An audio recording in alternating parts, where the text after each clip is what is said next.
Hello மக்களே, என் friend என்கிட்ட ஒன்று கேட்டான். தமிழ்நாட்டில் இருக்க முஸ்லீம்னா ஏன்னா தமிழில் பேர் வைக்க மாட்டீங்க, அரபிக்லேயே பேர் வச்சுக்கிட்டு இருக்கீங்க அப்படின்னு. இப்போ ஜப்பான் நாட்டில் உள்ள முஸ்லீம்ஸ் என்ன பண்ணுறாங்க, ஜாப்பனீஸில் பேர் வைக்கிறாங்க. சைனா நாட்டில் இருக்க முஸ்லீம்ஸ் சைனீஸில் பேர் வைக்கிறாங்க. அவ்வளோ ஏன் தமிழ்நாட்டில் இருக்க கிறிஸ்டியானிஸே தமிழில் பேர் வைக்கிறாங்க. இஸ்லாமும் கிறிஸ்டியானிட்டியும் வெளிநாட்டிலேருந்து இங்கேருந்து பரவன மதங்கள் தான்.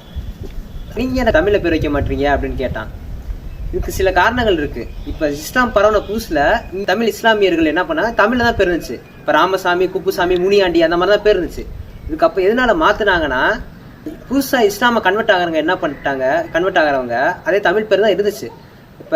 இப்ப முஸ்லீமா ஏற்கனவே மாறினவங்க இருக்காங்கல்ல, அவங்க என்ன கேட்க ஆரம்பிச்சிட்டாங்க, நீங்க என்ன ஆளுங்க, அதாவது என்ன ஜாதி அப்படின்னு கேட்க ஆரம்பிச்சிட்டாங்க.